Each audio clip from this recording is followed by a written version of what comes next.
ganda, sexy at flawless katulad ni Mami! Ba't ba tinuturo kami?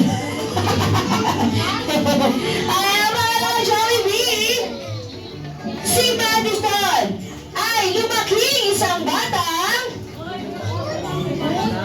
madasalin at may takot.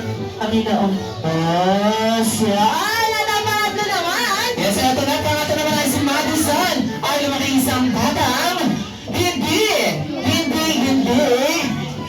hindi matigas ang ulo. Katulad ni, ayan, ni ate. Wala turo. Ay, ikaw nga matigas ulo.